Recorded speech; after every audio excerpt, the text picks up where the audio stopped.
GiftGaff gives me flexibility to change my deal to reflect my changing work situations with no penalties.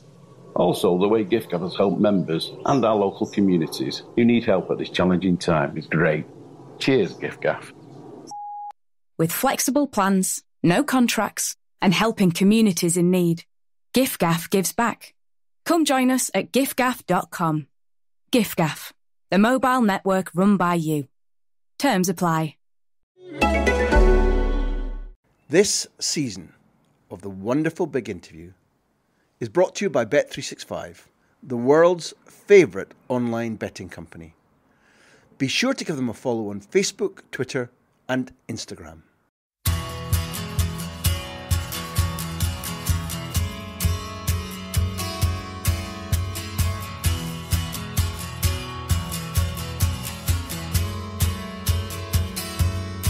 One year ago, we broadcast a special Big Interview ahead of the Champions League final. You may remember the mighty Paul Clement, Swansea's favourite son, breaking down in fascinating detail the final that he was part of as an assistant to the then Real Madrid coach Carlo Ancelotti in 2014. We thought that we'd make this a Big Interview tradition. So, here, ahead of the 2017 final, we've got another story of Champions League glory from the 2004 winner. Jose Mourinho's Champions League victory with Porto established him as the most coveted manager in football, and frankly, it was a colossal victory achieved against huge odds and with a team that Mourinho built on a scale that could hardly have been further from the giants that they would face on their way to that final game. The team's top goalscorer, and our guide through this story, is a case in point. Benedict McCarthy will start by explaining how Mourinho rustled him away from Celta Vigo using a little touch of training ground espionage. And after that, things get really juicy. Benny, as well as a great striker, is a fantastic storyteller. I think these are great stories, great tales. So much so that we're going to break them down into two parts. We hope you enjoy this Big Interview with Benni McCarthy as much as we all did recording it. Benni McCarthy, good afternoon. Good afternoon. Oh, nice to see you. Graham Hunter. Is that a wee Scottish accent I can hear now? No. Never. I don't think it's impossible for me to pick up Scottish accent. It's too strong. Wait. There was just a little one there as you... So you never... So there's the South African accent, the roots are strong. You're not a man who ever change your roots, is that right? Yeah, no, the roots are strong. What? I'm like a Scotsman. Scotsman never changes roots. Tough and proud. Exactly. Likewise. How do we treat you over here? What's it like, the life in Scotland? Why do you think I'm staying? It's the best. Nah, it's best, yeah. I think all my travels around the world, this is probably where I'm the most comfortable. It's probably as equal as I am in South Africa. This is already the best part of any interview we've ever done. and this is what they do. I honestly promise that there has been no fee changing hands although there is very good high quality shortbread on the table. But Benny hasn't been in any way prompted to say that Scotland is God's own country. No, that I can agree with you on that one. Well, look, when you met this representative of God's own country for the first time, I think it was during Porto's run, inspired by your goals, to win the European Cup, the Champions League. But I guess that the impact of me arriving in your life was probably slightly less than the impact of Jose Mourinho arriving in your life. Now, if I've got this right, you're a young buck having scored goals for fun at home, having scored goals for fun at Ajax, but you're in Celta Vigo and again scoring goals for fun with Massinho in your team and Berizzo in your team, a genuinely fabulous side. But Jose Mourinho arrives and comes calling. Just describe to me your memories and experience of the first time this fella comes into your life. He came in almost as a saviour, because I think I was going through a phase where I wasn't playing as much. You know, when you're the type of person, you have a good relationship with everyone. I wasn't really a person that was disliked by teammates or coaching staff, and then all of a sudden, the manager just takes a complete tantrum towards you and doesn't speak to you, or just to the manager, I didn't existed. So for me, that was hard. And I kept on maybe asking myself if I did something wrong, or if I said something maybe that the manager didn't like in a certain tone. Let's name him.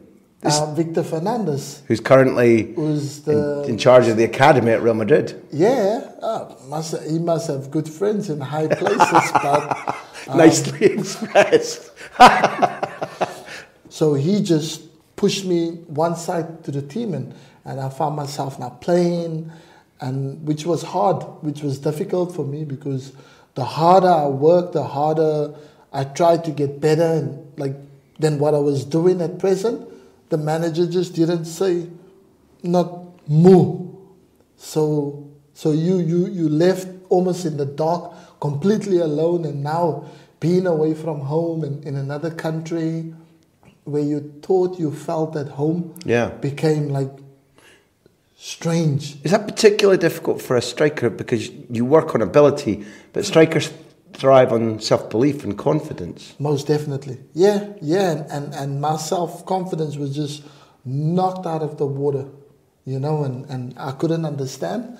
But I had to accept, because the team was doing okay, and the striker that he brought in was even worse to take, because it was almost like he couldn't kick a ball to save his life, but he was just scoring goals at the time, and you couldn't understand that, because he scores goals, but the way the team is playing, the system that we play, he doesn't fit in anywhere. Catania. The Brazilian striker. Yeah, he couldn't control a ball, but he had an eye for goal. It was scary, So on training, you see he loses every ball and teammates just swear at him and that, but the coach just keep going with him, and that added to the insult, to the insult and the frustrations and the misery that was piled on. But if you are, like my mom always said, just because some things doesn't go your way you don't need to stop working harder and harder. You never know who somebody might be watching that think that it's worth taking a gamble on you. So I just continued working hard and doing what I do best. Maybe you'll get injured one day and then I'll get my opportunity. So that's how I took it. And lucky for me, our trainings was always open session trainings. And a lot of people would come and watch and that, and people would always say nice things to you, that, wow, the way you train, it's unbelievable how you can't play in the team. So that made me felt a little bit like, okay, so it's not just me, it must be the manager definitely has a problem with me, because all the fans and everybody, they're not happy with team selection because from what they see in trainings. And there was a peculiar gentleman in the training ground watching for a couple of days, and then eventually, I think after about 5 days, and then he thought, it's the right time to come and speak to me. And he came to me after training, and he couldn't understand how I don't play in this team, but maybe it's a bonus for him. And I'm thinking, what you on about? The manager's choice. Then he said, listen, he would love for me to come to Porto, and I was like, Porto? Okay, yeah, big team, nice, and they play Champions League, and but obviously the league is smaller than La Liga or England. Portuguese league, it's like you go a step down. But at that point in time, I just wanted to play, and I couldn't care where I was. Because at that point in time, to defend the point you've been making, while you've been a star in the Vigo team, you're, for example, taking Juventus apart. The Juventus side of Davids and Takinard and Deschamps and Zidane, they come up to Balaidos, and you boys send them home, I don't know, 4-0, 4-1? 4-1, yeah. But that's still the manager just, I don't know what it was. So I was playing Europa League games, Spanish Cup, but not the league. Yeah. But yeah, it's frustrating when you play well, and then now you have to, when you're on that confidence, you're scoring goals, but you can't get into the league side. And of course, I also want to play against Madrid, against your Barcelonas, not just against Europa League, sometimes we were fortunate that we got Juventus in our path, but that's about the only big team. So you want to be up against the best players in the world, and at the time, La Liga had that, and I wasn't part of it. So that was a bit frustrating. So when this guy is whispering in your ear, come to Porto, you'd never seen him or heard of him, is this right? Jose Mourinho before? No, never seen him. It was the first time And then I said, yeah, well, if you guys can get me away from Celta, then I would come. I won't say no. And he was like, so would you come if we try and get you? Then I said, yeah. I'm not playing here, so I'll go anywhere. And that's how the plan got set in motion. Then he must have gone back, because obviously Porto at the time had another coach, Octavio Machado, but I think he was on his way out, and it was already agreed that Mourinho would come in after the cup game, the next cup game. So then George Mendes straight onto the thingy.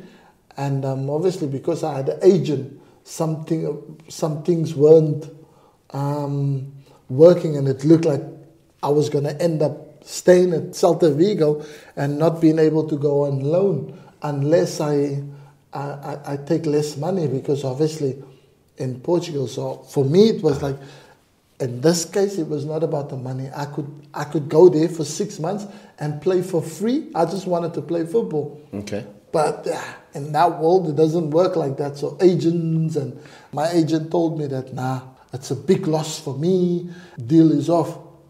And then, so I thought, okay, bummer. I thought that was my opportunity. And then on the day of the transfer window closed, George Mendes phones me. And he says, Benny, listen, your agent Rob doesn't want the deal, because he said, this is what you earn there, and at Porto you're going to earn almost peanuts. But it's not about you earning money, it's you get an opportunity, you're going to play, and they play Champions League, and you're going to put yourself back out there, and then what your qualities, people are going to watch you. And Porto is a big team, and the big teams come and snatch players from Porto.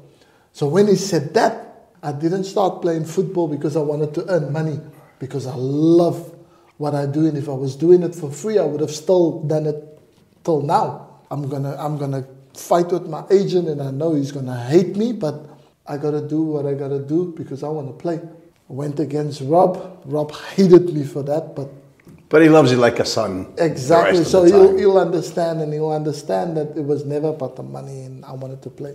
So then George Mendes drove from Porto, came to pick me up at like 8 at night, and then off to Celta offices, signed the release papers, and Celta was happy because they were getting rid of a player that was earning big money, that the manager wasn't playing, and they don't have to pay salary because I took a 75% cut on my wages. So Celta was happy to see the back of me. Off to Porto, went, signed, and that was it. And then at midnight, obviously, it came up like Benni McCarthy signs for Porto on loan till the end of the season. And I just turned my phone off because I knew I was going to have my head chewed up by my agent. And then the next day, packed my stuff, boom, off to Porto. Now, George Mendes was right to sell. It turns out that he was right to sell you the dream, but he wasn't selling you the dream accurately, because Porto in that stage weren't Champions League. When you went down, Mourinho was taking over because they were having, for them, difficulties. Yeah, they were having the worst season. I think there were six in the league, and a long time that Porto's been there. I played in the cup match, which they won 4, and I scored 2, I think, on my debut, and 1 assist. So yeah, everybody was like, "Oh, great signing! Like, now we've got a striker." And then the coach got the boot. The next day on training, I saw, hey, that's the guy that it's that guy. The young guy that spoke to me, that convinced me to come to Porto. Meanwhile, he was that was going to be the coach. I'm glad you took my advice and happy to have you here, you know. And I said, nah, with you in my team, what I want to do, I'm going to win everything. And I'm thinking to myself, is this guy on drugs? Or what is he? Because I couldn't even catch a game at Celta.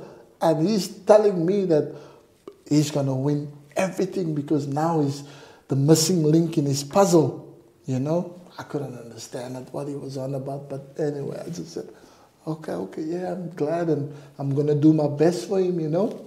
The thing that just made me switch and I said, I'll run through a brick wall for this guy, was he did something that nobody in football has ever done. Like football manager-wise, coach never came and understood what you were going through, your pain or that. Everybody just thinks, oh, like you're getting paid big money, so you just get on with it. You're just kind of like a servant. You're not a person. Yeah, but people didn't understand. People didn't know what I was going through and the tough time that I had at Celta and that, and came and he said, hey, you okay? And, you know, I'm happy to be there. And he says, if you need anything, you know, like, just ask. If you want to come for dinner, my house is open. Wow. And he gave me a hug. Like, he hugged me and he says, listen, he's here for me and everything. And I felt like I wanted to cry, but I couldn't because the situation wasn't a suitable situation for me to cry now. And people's like, oh yeah, the manager's son now, and look, that's why he's playing every week, because you understand. So I kept it together, but when I went back and I was like, wow, he's not just like a coach, he's a human being, like he cares, and he probably knows my shit that I was going through at Celta, and that's why he's the way he is, you know, like he was just very caring, and I think that was a nice touch because I've never had it.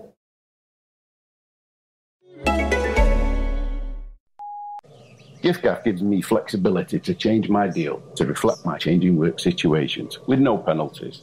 Also, the way GiftGaff has helped members and our local communities who need help at this challenging time is great. Cheers, GiftGaff. With flexible plans, no contracts, and helping communities in need, GiftGaff gives back. Come join us at giftgaff.com. GiftGaff, the mobile network run by you. Terms apply. People remind people, because we're now talking about the year 2003, okay? So what we've found is that although this is your life and it's my passion, some people forget. So we've established already that Jose Mourinho's had to come in, take over the team when it's in a bit of a depressed state. He nearly gets them in the league. While you've been away qualifying Celta Vigo for Champions League, Porto win Europa League. And he builds the team. So you come into a squad. Let's take this Champions League, because this is Benni McCarthy, Champions League winner, okay? That's who you are. You come into a squad that's beautifully balanced, but not everybody's a big name. Let's go through a kind of starting 11. Let's look at keepers. Victor Bahia. Yep. Respectable Portuguese goalkeeper, like legend in Porto, in those parts. You know, so obviously he was like the leader from the back. Nuno Espirito Santo, that's the present coach of Porto now. Who became known at Valencia, right? Yes, who made his name at Valencia. With Castro as assistant at Valencia. Yep. So Nuno was the second choice goalkeeper, the backup, but yeah, because obviously these were players that Mourinho respected. So I think only because of the respect that he had for Victor Bahia, he was playing. And then he had the captain, fantastic, George Costa. Describe Man Mountain George Costa. You're smiling as you even think about him. No, because he did the manager's job for him off the pitch. Because he knows if we slack, George Bish, and they call him Bishu, like the beast. The beast. You know, he would come, yeah, you fucking hell, you gotta move, and this, and so Mourinho loved that the players were so scared of him. Were some of them scared of him? That's a genuine question. Yeah, they were scared of him. And if you're like, what? you answer back, boom, he'll just slap. He'll give you one. He'll slap you like a father, you know? So obviously, because he had that, so Mourinho balanced it out. So I got to have you with a young, fresh, quick defender. So if George plays, Carvalho has to play. Now, people know more about Carvalho, but I'm going to ask you a question because I've met him a few times. Like, he was he was almost like an Italian defender, because with Carvalho, if he didn't beat you through the football, there were no rules. He did anything to win. But he seems quite a quiet, timid guy when you speak to him, right or wrong? That's why his nickname was Sandrinha. Like, they said he's like a Sandra. He's a soft giant. But I think his career was saved because he had a manager like Jose Mourinho. Because he understood his players. He got to know the players, personalities and that. And that's why wherever Jose went, he tried to get Carvalho, because he knows he's going to drown if he plays for another manager. The worst player that you could ever have in your team from Monday to Friday in trainings. Like the worst trainer ever. He's like a 10-year-old. When you talk to a 10-year-old, I'm looking at you, but my mind is, he was just not there. Wow. The worst trainer. Monday comes, Ricardo, go home. Then he'll send him home. Ricky would stand there, but I'm here. Go home, I said. And then he'll just, okay, boom. Then he'll go. Because what? A bit dreamy, dopey, dozy? Dreamy, dopey, dozy, call it whatever you want. Wow. Not doing his job, but Mourinho knew.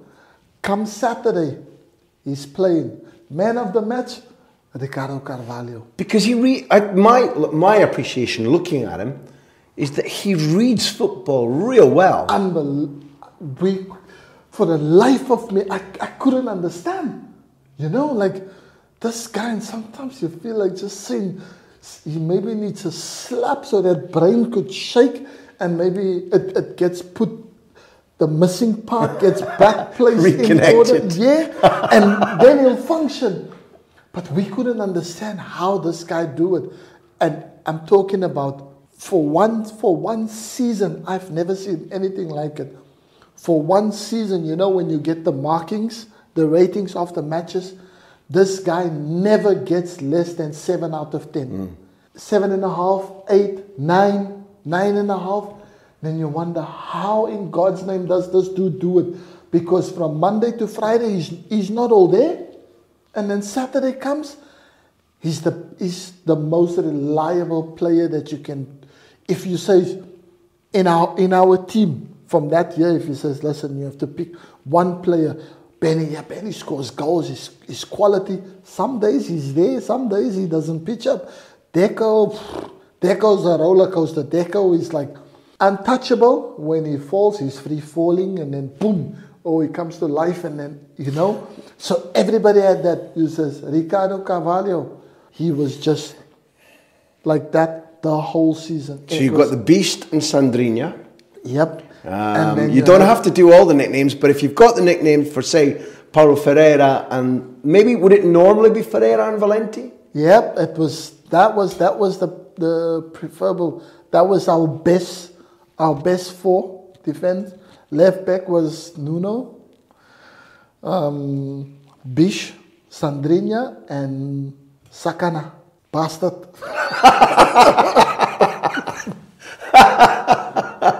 Sakana being Portuguese? Yeah. No, I didn't know that. Yeah. We have to explain that. Paulo, I don't know. I just like... Also, most consistent player that I've ever seen. Good athlete? Fantastic athlete. Great engine, like runs 90 minutes. And if you want players that you would say, most reliable players of our squad, those are the two players that I can tell you. Sakana, Paulo Ferreira, and Ricardo Carvalho. They were for me, on game day, our best players game day. Like most reliable. Nobody's going past this guy. It was impossible.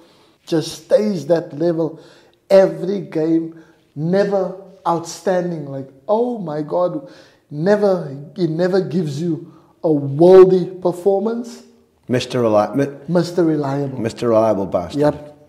Now, let's say, I sometimes remember maybe if you're going to be on top in a game, maybe you play 4-2-3-1. If you're going to work a little bit harder, maybe 4-3-2-1. But let's call the midfield, I guess, Mendes, Manish, Deco. Or Mendes, Manish, Costinha. I think his best system was 4-4-2, the diamond shape, where we have one holding midfielder, anchor, and then one at the top of the diamond. And that was Deco, to accommodate where we have, so then we'll have Costinha as the holding midfielder. And then we'll have Pedro Mendes on the left of midfield. And then Manish on the right, the shuttlers. And then we'll have Deco on the diamond. And then you'll have between myself and Carlos Alberto's, or... Originally, Dalai. Myself and Dalai, So that was because, obviously, he would always play Dalai with one of me and Carlos, because we similar, big, strong, we can score goals, we can take people on, good, clever passes. I was better goal scorer than him, but he's more of a, like, Deco. So, but if Deco is there and Dalai is there, then he'll go for me, because I'm more, when you need goals, you're going to get that. He can play with his back towards goal. He can defend corners very good in the air. But I think if we want to sit back and we want to go defensively, then Carlos is probably a better option than me. Okay. So you've described the other ones. Tell me something about Costinha. I loved. I thought he was a clever, hard-working, bright fella. I saw him in a mixed zone in the Riazor after your semi-final. Mm-hmm. Do 5 different interviews in 5 different languages. Yeah. Something I know you can do, but it's rare. Yeah, Mr. Minister. Yeah, he's... Mr. Minister. Never, ever you'll see this man wearing a sword. Very seldom you'll find him wearing jeans. Always tailor-made suits. Which wedding are you going to now? And he would get mad because the guys would would slag him like, hey, it's Tuesday, my friend. There's no weddings on a Tuesday. Why are you wearing like nice fitted suit with a purple tie and those little... The handkerchief in the corner. Yeah, like that. And, he's like always straight. Hey. Be careful, okay? Behave. And then just boom. So yeah, he got the name of Mr. Minister. So he said, yeah, he dresses like a minister. Always very clean cut, suited. But now we've came to understand that holding midfielder role is called the Claude Makelele role. But yeah, Costinha. He was very, very good. He was so good at that role. Does all the dirty work. Time tackles fantastically. And he knows he's not the best footballer. He wins it and he gives it to Deco. He gives it to Manish. He gives it to the guys that can place, and then boom, he protects that back four like nobody's business. Manish was the erratic, crazy one. He's just he wants the praise of everybody, whatever he does, and then he's like, look, he says, hey, game is on. He's like, hey, Benny, did you like that pass? It's like, yeah, good. He's like, yeah, I'm the man. Huh? Like, he wanted everyone must give him... Tell him how good he is. Yeah. Like, if he doesn't, he'll go in 5 minutes, he's like, fuck off, man. And he's like, hey, my pass, you see, with the outside. I was like, Under 10s, they do that. I was like, stop hating, man. Just because you didn't score doesn't make my pass any lesser. My pass was quality. You just a shit striker that couldn't score from it. You know. Our team spirit comes in many forms. He wanted praising and approval for everything he did. Mourinho would drop him, but then because then he'll come. He's like, Benny, normal conversation with you, but fishing. How's your relationship with my niece? Or do you think he's... And I remember, he comes to me and says, hey, Benny, come, and he's talking. And he said, hey, this guy, Tiago, we bought a Portuguese guy, you know, Tiago. You're gonna love playing with him because he's got that assist and that pass that you love to run onto, and that he's damn good, really. And I was like, says, no, me, coach, you know, me, anyone that comes, if they bring something to the table, the team clicks and everybody knows their jobs and I get to score my goals and that is welcome. He says, yeah, and I said, so is it going to be him and Manish and Costinha, or who's going Pedro? And he said, no. It's going to be Costinha and Pedro and Tiago. So Manish will come off. I said, so Manish out? And he's like, yeah, what do you think? Like, what? I said, Manish is big mouth and loud mouth, but he makes this team tick. You know, he brings something that Deco don't have, that Pedro Mendes don't have, that this one. So I said, it's going to be hard. So if Pingas is better than Manish, then yeah, of course. But for me, I love Manish. Manish is my boy. He did unusual things with the ball. Manish is my player. Yeah. So I think that was the reassurance that he wanted. Smart management. You understand? So then, but I didn't know that was what he did until Manish came to me like a couple of months, because I think coach pulled him in, and so then Manish came to me. He's like, Bumbo. And then he says, hey, Bumbo. He said, hey, thanks so much. He said, you saved me, huh? Whoa. And I was like, I saved you. Saved you from what? He's like, nah, I never said thank you, but Coach was going to cut me from the team, huh? Because they were together at Benfica. Yeah. Manish was at Benfica when Mourinho was the coach there.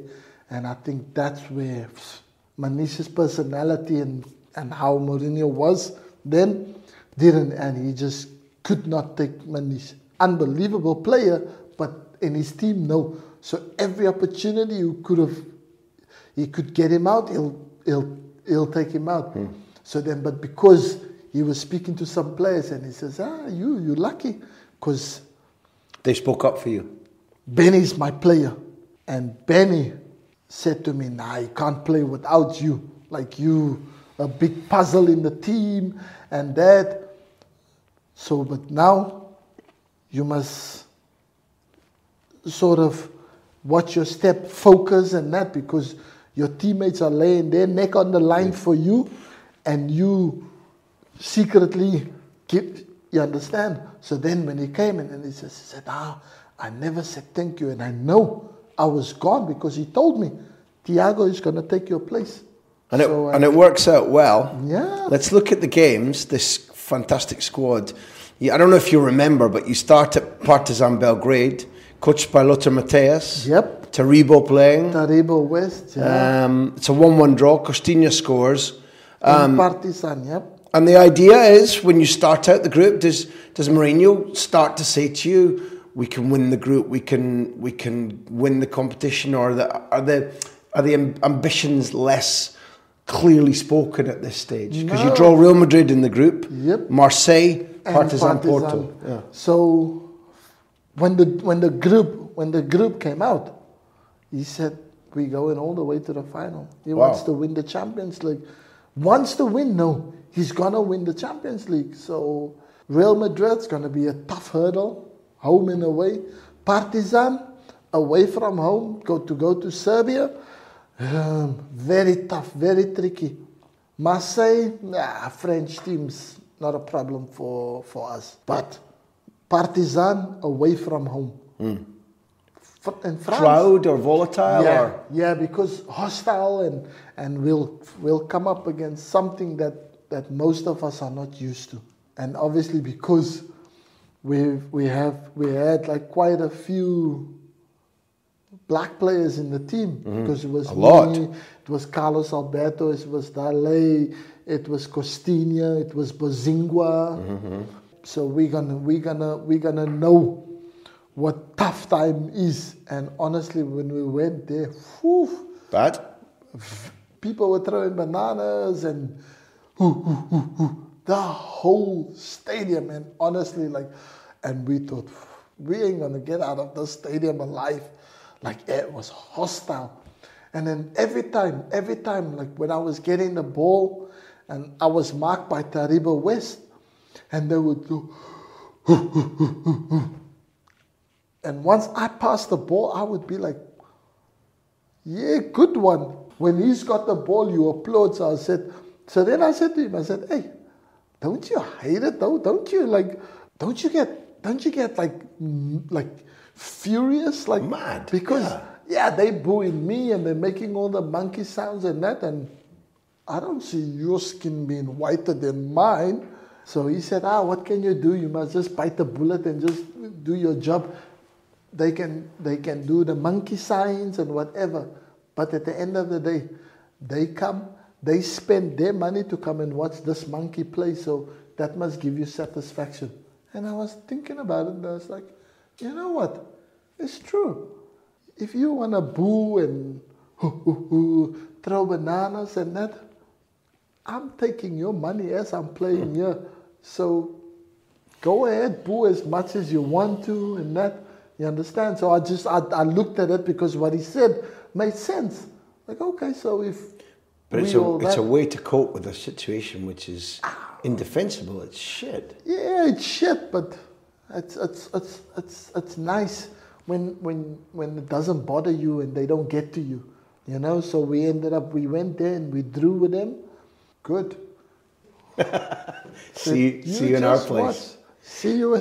But before you take them there to the Dragon Stadium, you know, you have Madrid in Porto, and I'm at this game, and you lose, and I remember it being quite even for a while, and then it's Carlos Queiroz' side, no Makelele, so it proves in the end that they're not the most organised in defending in midfield, but when they play beautifully. And that night, you saw new guys in Europe, and you saw established guys in Europe. I thought. Yeah. It was Santiago, no? Solari who scored. Solari. Yep. They just outclassed us. And the fact that it pissed down, it was raining, and it was a miserable night, cold. Like, we wanted a good day so we could run them. But that pitch just played a part, and they just played with intelligence. They were ahead of us. They've got Zidanes, they've got big names, they've got the big shots, and that's why they're Real Madrid and we only Porto. But we know now, second place, it's ours. We'll get through, and we'll get them in the finals, and then it's going to be a completely different. You took the impression that night, the players, or Mourinho took the impression that night? No, the coach, he came in and he said, we were outclassed by more experienced team, by Real Madrid, and it's more the name that beat us than anything else, because we just never pitched, because players were too much looking at names and who's this and whose shirt they're going to take and everything. We sort of like got distracted and lost our way because of facing Real Madrid. But that's it now. We're allowed to have one. You've had your mulligan. Yep. And so now it's business. That's it. Now we're going to the business end. Next game up is the French. Now, Marseille, if I'm right, it's a Drogba team, right? Yeah. Drogba, Mido up front. Your old friend. Did you and Mido spend time at Ajax together? Yeah. Okay. Yeah. So I know Mido from my time at Ajax.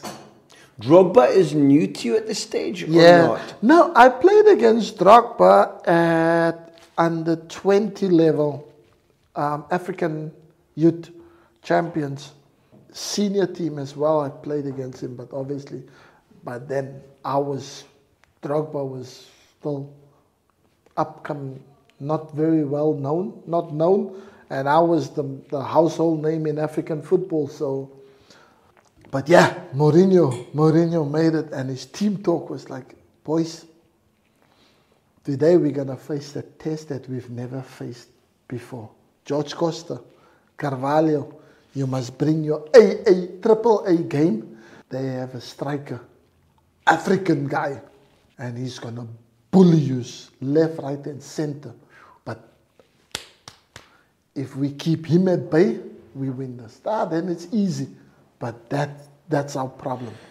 He lays out the system and how we're gonna attack them, how we're gonna defend against them, and everything. Game start. Oh my God. They play long ball, and obviously George Costa normally bullies whoever he's up against. Because that's why he's Bishop. And George goes up for a header, and Drogba just went poof. He chested the ball down, and George Costa went smash into the back of him. And full header into Drogba's back. Into his back, yeah. As they land, right, he holds off George Costa, and George Costa goes to the ground, and then poof, the ball just comes. Beautiful. And he plays it there, and all of us just look and says, hey, we have to help Bishop. Says, George is in trouble. Ricky, if they play him, leave middle. Paulo have to then come in. Double up. Nuno, you come in. Costinha, you also, you drop in front of him. So he doesn't, because we said, now we in trouble. We coach told us, but we didn't think, He says, now what we see, now we change. And then we just adjusted. He says, okay, that's what we do. Make it nice and small. Let the wings, when they have the ball, take the risk. We take the risk. Let them have it. We know that when they do come into danger zone, they're not going to get past you anyway. But we rather protect the middle and let them attack us from the sides. And difficult, but we went there. We won. You get the goal, you win. It's a massive result because it's a game you have to win. Yeah. I'm guessing, I want to go on a tiny sidetrack, but I want to get back to the group quickly. When Mourinho eventually, partly thanks to what you've done for his career, goes to Chelsea, Abramovich immediately says to him, you can have Ronaldinho. We're going to buy Ronaldinho for you. And I remember the shock it caused at the time when he says, no, Mr. Abramovich, give me Drogba. Now it looks obvious. Okay, now it looks obvious. But at the time, very few people understood that you could, nothing to do with Drogba, that you could turn down Ronaldinho. But at the time, having heard what you've just said, you could have understood why Mourinho took Drogba instead of Ronaldinho at Chelsea, right? No, of course, because this guy is very strategic. First, he looks, what is the most needed thing for him to, and the needed thing for him to make that transition from turning Porto into that, he needed a guy that can come in there and not be afraid to play against anybody and score goals, because Helder Postiga was the striker when I went back, and Helder Postiga was, okay, if it's Real Madrid, A game.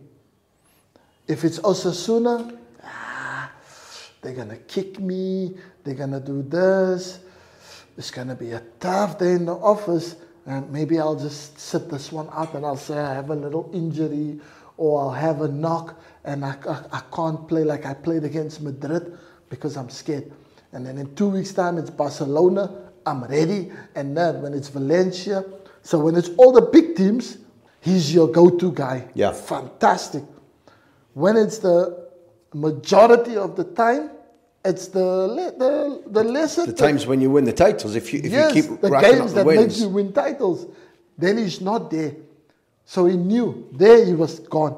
He was never gonna. So he said, I need a reliable guy for the Osasunas. I prefer he must play better for the smaller games. than him not doing anything against the big games, because I know everybody raised their games for those games, but it's the smaller games where I have a problem with, where I need to win those games. So there, he's got the striker and he's seen. So then he went for me. So when he came to Chelsea, he says, so then he called me up, and then he says, listen, I know you're very passionate about Porto and that, but I brought you to Porto and you're my player, and I want to bring you to Chelsea. When I come for you, you come, okay? And I said, of course, coach, I go where you go. I told you. I have you, and I'm getting Drogba. My team, then I bring in Carvalho, I'm bringing Ricky, Deco maybe, I'm not sure if the club will give me the funds then. Paulo, 100%, Carvalho, 100%, you, Drogba, and then I need good goalkeeper. I'm going to win the league. For as long as I'm in England, I'm going to win the league every year. Ferguson can go fly a kite. Now, it's funny, we're going to come to the man we call Sir Alex around here. The kite flyer. This man is... He passed his confidence down through all of you. That's the beautiful thing he did. So, given that we've touched on themes, I mean, listen, I love football. It makes me excited. You make me laugh because your enthusiasm is contagious. But we touched on a serious thing. The partisan experience over there is full of racism. But when the revenge time comes, and Partizan come to Dragon Stadium in Group F, who scores? Benedict McCarthy. Yep. So you didn't just take their money. Yeah. You took the Champions League place. We said to them, it's fine. You have to come there. Even the players also, because the players were quite aggressive towards us and like they wanted to fight. We said, hey, don't worry. It's a two-leg, my friend. You're tough here. When you come to Portugal, then I want to see that you show this toughness. Then we'll talk. If you treat me in my home like you do now, I take my hat off to you. But until then... So you stick 2 goals past Partizan and Lothar Matthäus. Yep. Good game, good win. You're suspended or injured in the return Injured. leg? I got injured, calf injury to go to Madrid. Madrid game. But the guys do fine. It's 1-1 there. Yeah. So the second chance that you said, everybody's thinking about the jerseys and the autographs, and there's a tiny bit of starstruck first time around. Second time around, the mentality's good. They come from the Bernabeu with a draw, and you go through second place in the group. Yes. Now I don't know, Benny. And then Marseille was the second last game. 2-1. We beat them. Maniche. In Marseille. South of France. So you've gone through in second place. Yep. With 11 points behind Real Madrid. And there, I'm afraid, children, we'll have to leave Benny for now. Good night, Benny. We'll be back to find out how Jose and Porto do in the 2004 Champions League final in a few days, starting with a last 16 tie against Manchester United. A moment that might just shape a career or two, and a moment which has also become iconic. The Big Interview is produced by Backpage and me, Graham Hunter. The music you always hear, the music that you love, is Beer Jacket. You can enter exclusive competitions and put your questions to our future Big Interview guests by getting on the mailing list at grahamhunter.tv. Yes, several thousand of you have done it, but come on, slackers at the back, sign up. Thanks for being there. Without you, this would be fun, but a lot less fun. See you soon.